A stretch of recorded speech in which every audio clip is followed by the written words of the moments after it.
바다에 떠 있는 배에는요, 닻이라는 게 있습니다.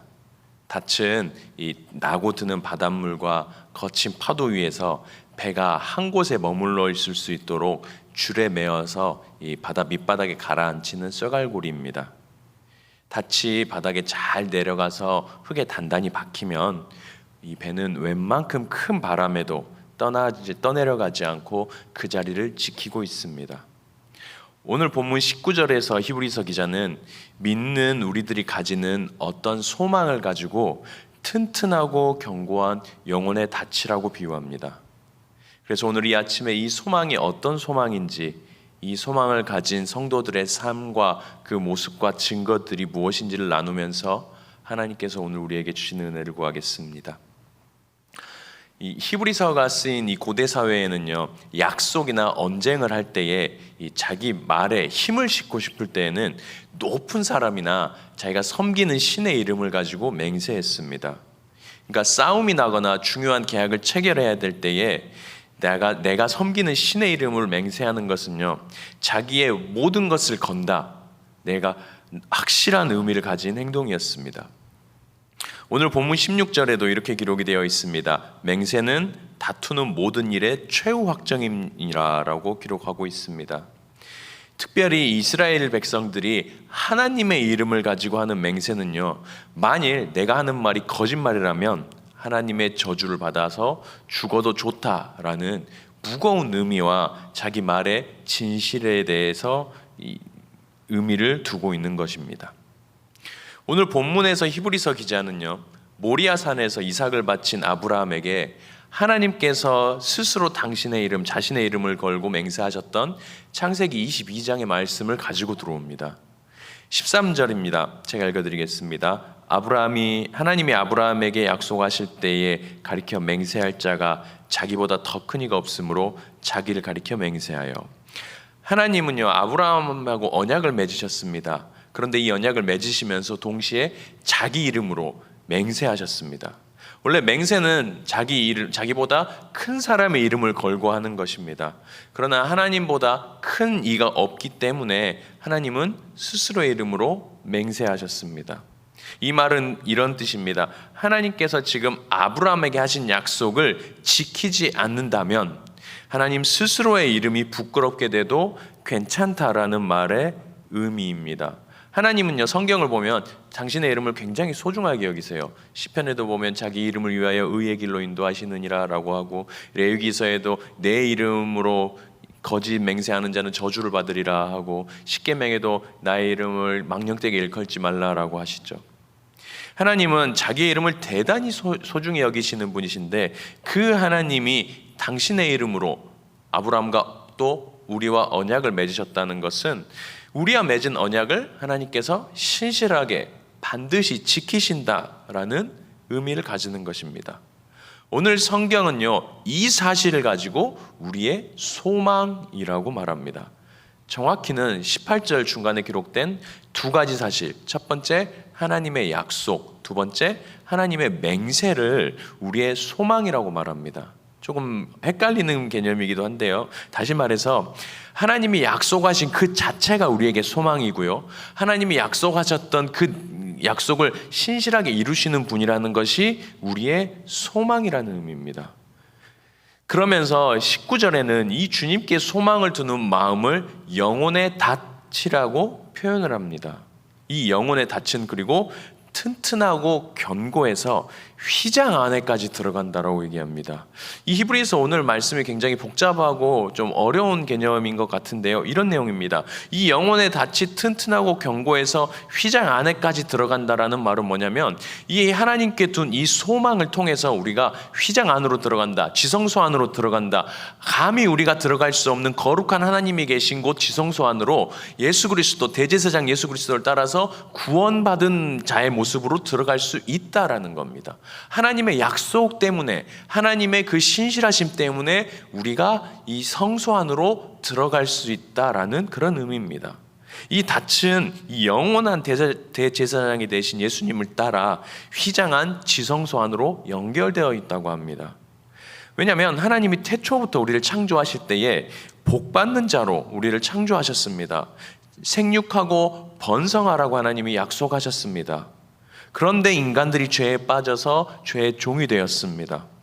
그럼에도 불구하고 하나님은 그 신실하심을 계속해서 유지하기 위해서 대제사장 되시는 예수 그리스도를 이 땅에 보내주셨습니다. 그래서 구원의 약속을 이루시고 주님이 우리의 소망이 되었습니다. 그래서 우리가 예수님을 부를 때 언약의 성취라고 부르는 겁니다. 이 언약의 성취 되신 예수님을 통한 우리 이 영혼의 닻은요, 배처럼 바다 밑바닥에 붙어 있는 게 아닙니다. 우리 영혼의 닻은 하늘에 붙어 있습니다. 이 초림의 주님, 처음에 오신 주님이 언약의 성취이듯이 우리가 하늘의 소망을 가지고 다시 오실 주님을 기대하는 이 소망, 하나님께서 다시 오시겠다고 하셨던, 예수님께서 다시 오시겠다고 하신 그 약속과 그 약속을 하나님이 반드시 이루실 거라고 하는 그 소망이 우리 영혼의 닻이라는 겁니다. 그래서 우리는 이 땅에 소망을 품고 사는 사람들이 아니라 하늘의 소망을 품고 사는 사람들인 것입니다. 우리는 이 땅에서 하나님의 약속을 붙들고 우리의 삶을 주님의 뜻에 알맞게 살아내는 사람들입니다. 그런데 그럼에도 불구하고 어제 본문을 통해 나눴던 사람들 중에는 이 소망의 닻을 하늘에서 풀어가지고 다시 땅에 대는 사람들이 있었습니다. 이렇게 기록되어 있죠. 어제 본문에는 한번 빛을 받고 하늘의 은사를 맛보고 성령에 참여한 바가 되고 하나님의 선한 말씀과 내세의 능력을 맛보고도 타락한 자들이 있다고 합니다. 하나님의 은혜로, 하나님의 그 약속대로 우리의 영혼의 닻을 하늘에 닿게 은혜를 받았던 사람들이 그 닻을 풀어가지고 땅에 대버린 사람들이 있다는 것이죠. 그들의 영혼은 닻은 하늘에 닿아 있지 않습니다. 하나님을 자기 소망으로 삼지 않은 자들이죠. 가룟 유다와 같이 주님을 따라다녔지만 내 영혼의 닻이 하늘에 닿아 있는 것 같아 보이지만, 예수 그리스도에게 닿아 있는 것 같아 보이지만 사실은 땅에 닿아 있는 사람들이라는 의미입니다. 약속하신 멜기세덱의 이 반차를 따른 대제사장 예수님을 진정한 구주로 믿지 않는 사람들이라는 것입니다. 구원을 받은 사람이 구원이 취소됐다 이런 의미를 얘기하는 것이 아니고, 처음부터 이 사람들은 이 닻을 어쩌면 하나님께 닿지 않은 사람들이라는 의미일 수도 있습니다. 그러나 히브리서 기자는 오늘 9절에 우리를 땅의 소망으로 삼는 사람들과 다르게 이렇게 기록합니다. 사랑하는 자들아, 우리가 이같이 말하나 너희에게는 이보다 더 좋은 것, 곧 구원에 속한 것이 있음을 확신하노라 라고 약속을 기억하게 합니다. 이 하늘 소망의 닻을 연결된 사람들에는요, 그러면서 오늘 히브리서 기자는 한 가지 성품을 요구합니다. 구원에 속한 좋은 것이 있는 것을 확신하는 우리에게 어떤 한 가지 것을 요구하시는데, 그것은 바로 하나님의 약속과 그분의 성품을 믿고 따른 사람들에게 반드시 필요한 끝까지 오래 참는 것이라는 겁니다. 오늘 본문 11절 이하와 15절에 정확히 기록이 되어 있습니다. 11절 이하입니다. 우리가 간절히 원하는 것은 너희 각 사람이 동일한 부지런함을 나타내어 끝까지 소망의 풍성함에 이르러 게으르지 아니하고 믿음과 오래 참음으로 말미암아 약속들을 기업으로 받는 자들을 본받는 자 되게 하려는 것입니다. 끝까지 믿음과 오래 참음으로 말미암아 약속들을 기업으로 받는다고 합니다. 또 15절에 이렇게 되어 있죠. 아브라함을 예로 들면서 그가 이같이 오래 참아 약속을 받았느니라 라고 합니다. 우리의 삶이라는 게요, 우리 삶이라는 이름의 배가요, 거친 파도와 풍랑 앞에서 흔들릴 수 있습니다. 그러나 우리 배가 견고하고 튼튼한 닻에 매여 있다면, 하늘에 닿은 닻에, 예수 그리스도의 이름 앞에 이 닿아 있는 닻에 견고하고 튼튼하게 매여 있다면 그 배는요, 주인이 원하는 곳에서 크게 벗어나지 않습니다. 흔들릴 수 있어요. 바람이 너무 크면 배가 빙빙 돕니다. 그러나 그 주인이 원하는 곳에서 크게 벗어나지 않아요. 하나님의 약속을 믿지 못하고 영혼의 닻을 풀어서 하늘에 매지 않고 땅에 닿게 했다면 우리의 소망은 주님과 관계없는 것입니다. 그러나 하나님께, 하늘에, 예수 그리스도의 십자가에 우리의 영혼의 닻을 메은 사람들은요, 우리는 우리 앞에 다가온 모든 문제들, 큰 문제든 작은 문제든 모든 상황에서 우리의 믿음의 소망을, 이 소망의 닻을, 영혼의 닻을 예수님께 닿게 한 사람들은 끝까지 오래 참음으로, 인내함으로 하나님의 약속을 성취할 수 있습니다. 많은 그리스도인들이요, 이런 말을 배웁니다. 그 어떤 것도 하나님의 기준에 이룰 수 없다는 올바른 가르침을 받습니다. 배웠습니다. 우리가 하나님의 사랑을 받는 것이 하나님이 우리를 사랑하기 때문이지, 우리가 그분께 받을 만한 무언가를 해서, 하나님께서 감동할 만한 무언가를 해서 할 수 있는 게 아니라는 올바른 가르침을 받습니다. 그러나 오늘 히브리서는요, 우리가 하나님의 사랑과 은혜에 이 하늘에 십자가의 닻을 내린 사람이라면 기도와 믿음 가운데서 흔들리지 말고 끝까지 인내하라고 말합니다.